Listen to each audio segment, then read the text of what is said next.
கன்னிராசிக்காரர்களுக்கெல்லாம் கன்னிராசிக்காரர்கள்னால தெரியும் குருஜி, தெரியும். நீங்கள் கன்னிராசிக்காரங்கன்னா சிரிப்பீங்கிறது இந்த உலகத்துக்கே தெரியும் சார். உலகத்திலேயே நித்திய பிரம்மச்சாரிகள் யாருன்னா அது தம்பி கூகுள்னு ஒருத்தர் இருக்கான். நித்தியம் ஏதாவது ஒரு காரணத்தால் வேலை எடுத்துக்கிடுவார். இது நடந்தே தீரும். இது எப்படின்னா, நீங்கள் நிறைய பேர் என்ன கேட்குறீங்கன்னா, இதை கேட்கவா நான் ஓடி வந்தேன், இதை கேட்கவா நான் வந்தேன், சொல்லுங்கள் மனசாத்திரி சொல்லுங்கள். நான் எவ்வளோ ஆசையாக இந்த பதிவு பார்க்க வந்தேன், இப்படி என் மனதில் அமிலத்தை தூக்கி ஊத்துறீங்களே அப்படின்னு. வேறு என்னெல்லாம் செய்யலாம். 10ஆம் இடத்து குரு உங்களுடைய எதை பார்க்கிறார்? ஸ்ட்ரைட்டாக 7ஆம் பார்வையாக 5 கிரகங்கள் இருக்கக்கூடிய கடகராசியிலிருந்து 7ஆம் பார்வையாக 5 கிரகங்களை அது பெரும்பாலும் அடுத்த வருடம் ஜூன் மாதம் வரை பாஸ் கண்ணிலே படாதீங்க. அப்படி காற்றுல ஏர்லேயே ட்ராவல் ஆகுங்க. பாஸ் கண்ணிலே படக்கூடாது.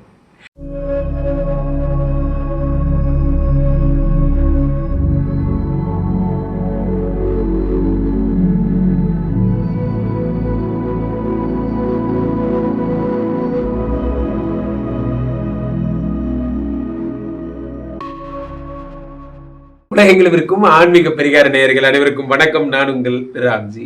கன்னிராசிக்காரர்களுக்கெல்லாம் கன்னிராசிக்காரர்கள்னால தெரியும் குருஜி, தெரியும். நீங்கள் கன்னிராசிக்காரங்கன்னா சிரிப்பீங்கிறது இந்த உலகத்துக்கே தெரியும் சார். உலகத்திலேயே நித்திய பிரம்மச்சாரிகள் யாருன்னா அது தம்பி கூகுள்னு ஒருத்தர் இருக்கான். நித்திய பிரம்மச்சாரி யாரோ கன்னிராசின்னு பேர் வச்சுட்டாங்க. நான் அப்போ நினைப்பேன், இவ்வளோ இவங்களுக்கு போய் யாருப்பா இவ்வளோ ரொமான்டிக்காக பேர் வச்சது, பாவம் பாவங்க. ஸோ அப்போ அந்த கன்னிராசிக்காரர்களுக்கெல்லாம் என்ன ஆகும்? கொஸ்டின் நம்பர் 1 ஸ்ட்ரைட்டாகவே கேட்குறேன், இன்னும் வேலை போலையா?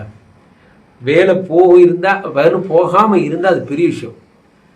நான் எனக்கு தெரிஞ்சு ஒரு 100க்கு 99 பேர் கன்னிராசிக்காரங்களுக்கு வேலை போயிடுச்சு. நன்றாக புரிந்து கொள்ளுங்கள். கன்னிராசிக்காரர்கள் மிக மோசமான ஒரு நிலையில் இருக்கீங்க. அடுத்த வருஷம் மே மாதம் வரை, இறுதி வரை நான் இவங்கெல்லாம் சொல்கிற மாதிரி சுனாமி வருது, பூகம்பம் வருது, குண்டு போடுறாங்கலாம் சொல்ல மாட்டேன். நான் சொல்கிறது ஒன்று, நமக்கு ஆக வேண்டிய வேலை. யாருக்கு என்ன ஆனால் நமக்கு என்ன? நான் வேலைக்கு போகிறது நல்லா இருக்குமா நல்லா இல்லையா அதை பற்றி பேசுவோம். வேலைக்கு போகிறது நல்லா இருக்காது. மேனேஜர் கடும் அதிருப்தியை தெரிவிப்பார். ஏதாவது ஒரு காரணத்தால் வேலை எடுத்துக்கிடுவார். இது நடந்தே தீரும். இது எப்படின்னா, நீங்கள் நிறைய பேர் என்ன கேட்குறீங்கன்னா, இதை கேட்கவா நான் ஓடி வந்தேன், இதை கேட்கவா நான் வந்தேன், சொல்லுங்கள் மனசாத்திரி சொல்லுங்கள். நான் எவ்வளோ ஆசையாக இந்த பதிவு பார்க்க வந்தேன், இப்படி என் மனதில் அமிலத்தை தூக்கி ஊத்துறீங்களே அப்படின்னு நீங்கள் நினைக்கலாம். ஆனால் உண்மை என்னவென்றால், குரு பகவான் 12 வருடத்துக்கு ஒரு முறை 10ஆம் வீட்டுக்கு வரும்போது, குருவுக்கு வேறு வேலை இல்லையான்னா அவருக்கு 1008 வேலை இருக்குது. அவர் எதுக்காக இந்த மாதிரி பண்ணுறாருன்னா, வேலையினுடைய அருமையை சொல்லுகிறார். நண்பர்களே, வேலை இருக்கிற வரைக்கும் வேலையோட அருமை தெரியாது. வேலை போனால் தான் வேலையோட அருமை தெரியும். அப்போது ராகு என்ன பண்ணுறார்? பொண்டாட்டியோட அருமையை உணர்த்த தான் ராகு வர்றார். இவங்கெல்லாம் தெய்வங்கள், இவங்கெல்லாம் குருஸ்தானத்தில் அவங்க நமக்கு சொல்லித்தராங்க. உடைப்பினோட அருமையை சனி வந்தால் தான் தெரியும். அறிவினோட அருமை புதன் வந்தால் தான் தெரியும். அறிவு எவ்வளோ முக்கியம், அந்த மாதிரிலாம். ஸோ அப்போது கன்னிராசிக்காரர்கள் 10ஆம் இடத்துல குரு பகவான் வரும்பொழுது, அந்த குரு 10லே குரு வந்தால் பதவி பறிபோகும் எனும் வாய்ப்பாட்டின் அடிப்படையிலே வேலை பறிபோகும். நான் யார் தெரியுமா? நான் தான் டெப்புட்டி ஜென்ரல் மேனேஜர், இருந்துட்டு போங்க, வேலை போயிடும். நான் யார் தெரியுமா? சங்கத்தோட செயலாளர், இருந்துட்டு போங்க, செயலாளர் பதவி பறி போயிடும். நீங்கள் எந்த பதவியில் இருக்கீங்களோ அந்த பதவி போயிடும். குருவுக்கு எல்லாம் ஒன்று தான். ஸோ அப்போது இதுக்கு என்ன செய்யணும்? ஒரு சிம்பிள் ஆப்ஷன். கார்பரேட் லைஃப்பில் ஒரு சிம்பிள் ஆப்ஷன் என்ன அப்படின்னா, டூ டெடிகேட் யுவர் செல்ஃப். உங்களை நீங்களே வருத்தி கொண்டால் குரு பகவான் மன்னிச்சு விட்ருவார். அவ்வளோதான், சிம்பிள். நான் வந்து ப்ரோக்ராம் எடிட்டர் சார் அப்படின்னா, ஒரு கேமராமேன் வேலையும் நானே பார்ப்பேன், நானே பிரிண்டரில் பேப்பர் வச்சு இப்போ ஜெராக்ஸ் பையன் வேலையும் நானே பார்ப்பேன், எல்லா வேலையும் நானே பார்ப்பேன் என்று ஆஃபீஸுக்கு போயிடணும். ஆஃபீஸ் போனால் A to Z நீங்கள் தான். உங்கள் பேர் ஆளினால் அழகுராஜா மாதிரி A to Z வேலை ஃபுல்லாக பார்த்துட்டிங்கன்னா குரு பாவம்னு, குருவுக்கு ஒரு பாவம்னு ஒரு ஃபீல் வரணும். அந்தளவுக்கு ஒர்க் பண்ணுங்கள். ப்ரிப்பேர்டு போய் நீங்களே, செக்குடு போய் நீங்களே, அப்போ ரிப்போர்ட்டு உருவாக்குறது நீங்களே, ரிப்போர்ட் போடுறது நீங்களே, அதுக்கு பாஸ் கிட்ட திட்டு வாங்குறது நீங்களே. இந்த டப்பா வெள்ளை கலரில் தான் வருமா, என் மஞ்சள் கலரில் வராதான்னு திட்டினா சரிங்க சார், சாரிங்க சார்னு சொல்லிட்டு வரணும். வேறு எதுவும் பேசாதீங்க. 2 வார்த்தை தான் தாரக மந்திரம். சரிங்க சார், சாரிங்க sir, I will try my level best. அவ்வளோதான். 10லே குரு வந்தால் பதவி பறிபோகும். அப்போது இந்த இதுலேருந்து தப்பிக்க ஒரே வழி பணிவு எனும் திருமந்திரம். பணிவு எனும் திருமந்திரத்தை விட்டுட்டு அது எடுத்துக்கிட்டால் ஆட்டோமேட்டிக்காக குரு அடுத்த வருடம் 11ஆம் இடத்துக்கு வரும்போது, நீங்கள் உண்மையிலேயே இப்போ நீங்கள் சொன்னீங்க பாருங்கள், டெப்டி மேனேஜராக இருக்கீங்கன்னா அடுத்து ஸ்ட்ரெயிட்டாக மேனேஜர் இல்லை, சீனியர் மேனேஜராக கொடுத்துருவார். டபுள் ப்ரமோஷன் கொடுப்பார். குருவருக்கு தேவை சரிங்க சார் நான் கேட்குறேன், வேறு எதுவும் தேவையில்லை, மீதிலாம் குருவே செஞ்சிருவார். குருவோட ஹைலைட்டே என்னென்னா, குருவே எல்லாத்தையும் பண்ணிடுவார். ஆனால் சும்மானா திட்டுவார், கம்முன்னு கேட்கணும் நீங்கள். ஏன் அப்படின்னா 10லே குரு வந்தால் அப்படி தான் நடக்கும். அப்போது வேறு என்ன செய்யலாம்? 10லே குரு இப்போ கனடாவில் கூப்பிடுறாங்க சார், அமெரிக்காவில் கூப்பிடுறாங்க, ஆஃபரில் கூப்பிடுறாங்க. யார் யாரெல்லாம் இந்த மாதம் ரிசைன் பண்ணுறீங்களோ பெரும்பாலும் பாருங்கள் கன்னிராசிக்காரர்களாக இருப்பாங்க. இந்த மாதம் ரிசைன் பண்ணுற அத்தனை பேர் கன்னிராசி தான், நவம்பர் மாதம். காரணம் 10ல் குரு பிரமாதமாக விளாண்டுட்டு இருக்கார் அவர். துலாம் ராசிக்காரர்களுக்கு இன்னும் இருக்குது, அவங்களுக்கு இன்னும் இனிமே தான். ஸோ அப்போது 10லே குரு வந்தால் பதவி பறிப்போம். அப்போது வேறு என்னெல்லாம் செய்யலாம்? 10ஆம் இடத்து குரு உங்களுடைய எதை பார்க்கிறார்? ஸ்ட்ரைட்டாக 7ஆம் பார்வையாக 5 கிரகங்கள் இருக்கக்கூடிய கடகராசியிலிருந்து 7ஆம் பார்வையாக 5 கிரகங்களை பார்க்கிறார். இப்போ என்னென்னா டிசம்பரோட எண்டில் குரு மிதுனத்துக்கு போயிட்டாருன்னா பார்வையெல்லாம் மிஸ் ஆகும் உங்களுக்கு. இந்த கன்னிராசிக்கு கேந்திரத்தில் 4 இடங்கள். கேந்திரம்னா என்னன்னு புரிஞ்சுக்கணும். லக்ன கேந்திரம்னா என்னென்னா ஒரு உடம்பு இருக்குது, உடம்புனுடைய இடது பாகம், உடம்புனுடைய வலது பாகம், இது பேர் கேந்திரம்னு பேர். இப்போ நம்ம தட்சிண கேந்திரம்னு சொல்கிறோம். ஒரு இடம் கேந்திர விகாரம், கேந்திராலயா. கேந்திரம்னா என்ன? கேந்திரம்னா என்ன? சென்டர் அப்படின்னு அர்த்தம். அதான் கேந்திரம். இப்போ கேந்திர வித்யாலயா படிக்கிற நிலையம், சென்டர் அப்படின்னு அர்த்தம்.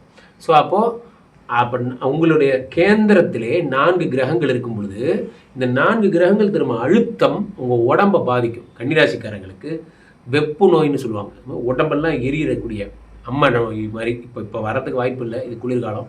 இருந்தாலும் சூடு சம்மந்தப்பட்ட விஷயங்கள் 4 கிரகங்கள் கேந்திரத்தை பாதிக்கும் போது என்ன ஆகும்னா சுகஸ்தானம் கெடும். 4ஆம் இடம் என்பது சுகஸ்தானம். நல்லபடியாக தான் சார் நான் டூரிஸ்ட் வண்டி எடுத்துகிட்டு வந்தோம் சார், வர்ற இடத்துல பிரேக் டவுன் ஆகி நின்று போச்சு. ஊட்டிக்கும் இதுக்கும் போகிற வெளியில், வால்பாறைக்கும் போகிற வழியில் நடுவில் நின்று போச்சு. அங்கேருந்து மலையிலேருந்து தள்ளி எடுத்துகிட்டு வந்து ஏன்டா ட்ரிப்பு போனோங்கிற அளவுக்கு ஆக்கி இந்த மாதிரிலாம் நடக்கும். அதாவது சாதாரண விஷயந்தான், ஆனால் அந்த சுகஸ்தானத்தை கெடுக்கும். சுகஸ்தானம் நம்ம பாஸ் கிட்ட போய் நம்மளே கை நீட்டி அடி வாங்கிப்போம். பாஸ் டென்ஷனாக இருக்கும்போது என்ன பண்ணணும்? கிரியேட்டிவ் ஐடியாஸ் பாஸ்ட்டு கொடுக்கக்கூடாது. ஏன்னா அவர் தான் டென்ஷனாக இருக்காரு. அந்த ஐடியாவுக்கு நம்மளே பாஸாக போட்டு நம்மளே செய்ய வச்சுருவார் அவர். ஏற்கனவே நமக்கு இருக்கிற வேலையே பத்தலை. ஸோ அப்போ என்ன பண்ணணும்? இந்த 4ஆம் இடத்துல இருக்கும்போது என்ன பண்ணோம்? இவர்கள் எல்லாம் சேர்ந்து பாஸ்கிட்ட ஐடியா சொல்லுவாங்க. இங்கே இருக்கிற இந்த சென்னையில் இருக்கிற மத்திய கைலாச ஃபோட்டோ எடுத்ததுக்கே இவ்வளோ சேல் ஆகுதே சார், நம்ம மட்டும் ரியல் கைலாச ஃபோட்டோ எடுத்தால் எவ்வளோ சேல் ஆகும் யோசிச்சு பாருங்க. Correct Google, correct. நீங்கள் என்ன பண்ணணும்? நீங்களே இமயமலைக்கு போய் எடுத்துகிட்டு வந்துடுங்க. ஓ ஐடியா சொன்னால் என்னையா போடுற?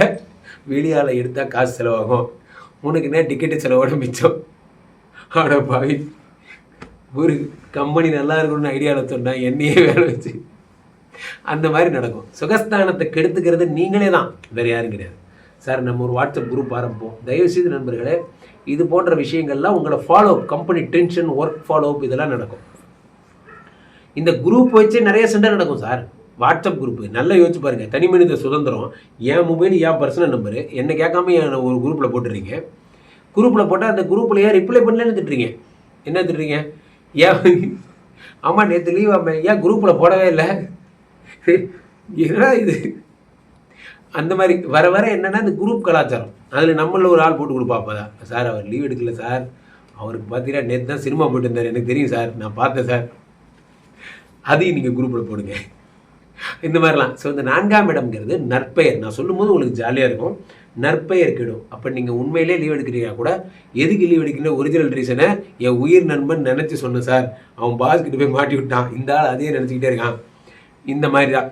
அதை தயவுசெய்து சொல்லாதீங்க. வர்றது எல்லாமே சின்ன சின்ன கம்ப்ளைண்ட் தான், இதெல்லாம் ஒரு கம்ப்ளைண்ட்டே கிடையாது. ஆனால் நன்றாக புரிந்து கொள்ளுங்கள், நீங்கள் போய் சொல்லி லீவ் எடுத்தது தெரிஞ்சதுன்னா கண்டிப்பாக வேலை போயிடும். நீங்கள் வேலை பார்க்குறதுக்கு போகாமல் வீட்லேயே படுத்துருக்கிறது தெரிஞ்சால் கண்டிப்பாக வேலை போயிடும், இதெல்லாம் போயிடும். ஸோ அப்போது வேலை சம்மந்தப்பட்ட ட்ராவல்ஸில் உறுதியாக இருங்க, உண்மையாக இருங்க. ஒன்று. ரெண்டாவது, பெரும்பாலும் அடுத்த வருடம் ஜூன் மாதம் வரை பாஸ் கண்ணிலே படாதீங்க. அப்படி காற்றுல ஏர்லேயே ட்ராவல் ஆகுங்க, பாஸ் கண்ணிலே படக்கூடாது. அப்படி பண்ணிங்கன்னா உங்களுக்கு எந்த பிரச்சனையும் வராது. கன்னிராசிக்காரர்களுக்கு சிறப்பு. கீழே போயிட்டு இந்த நம்பரை கூப்பிடுங்க, உங்களுடைய சொந்த ஜாதகத்தை பார்த்துக் கொள்ளுங்கள். உலக புகழ் வாய்ந்த நமது விஸ்வரூப விஷ்ணுமாயா இழந்தில் இருக்கக்கூடிய புனிதமான இந்த ஸ்ரீமடத்தில் தினசரி நடக்கின்ற ஹோமங்களில் கலந்து கொள்ளுங்கள். மீண்டும் ஒரு நல்ல பதிவில் சந்திப்போம். நன்றி, வணக்கம். இங்கே ஸ்தாபிதம் செய்யப்படுகிறார் விஷ்ணுமாயா. அது தமிழ்நாட்டில் இங்கே போரூர் கார்டன் ஃபெஸ்டிவலில் ஸ்ரீமடத்தில் மட்டும்தான் இருக்கிறது. வேற எங்கேயும் இவருக்கு ஆலயங்கள் கிடையாது. நம்மளுடைய வேலை இல்லை, குழந்தை இல்லை, நமக்குடைய எதிர்காலம் கேள்விக்குறியாக இருக்குது, கள்ள தொடர்பு, ஏமாற்றம், துரோகம் போன்ற பிரச்சனைகளுக்காக ஸ்பெசிஃபிக்காக பண்ணுற ஒரு ஹோமம். இந்த ஹோமம் 48 நாள் தினமும் பண்ணுறோம். இப்போ நீங்கள் புக் பண்ணுறீங்கன்னா இன்னிலிருந்து 48 நாள் இந்த ஹோமம் பண்ணி உங்களுக்கு அந்த பிரச்சனைகளை சேலஞ்சிங்காக சரி பண்ணி தரோம். ஸோ விஷ்ணுமாயா சாத்தனுடைய ஆலயத்திற்கு நீங்கள் வாருங்கள், இந்த ஸ்ரீமடத்திற்கு வாருங்கள், வந்து இந்த ஹோமத்தில் கலந்து கொள்ளுங்கள். இதை பற்றி தரவுகள் கீழே போயிட்டு இருக்க நம்பரை கேட்டு தெரிஞ்சு புக் பண்ணிக்கிட்டு இந்த ஹோமத்தில் நீங்களும் பங்கெடுக்கலாம்.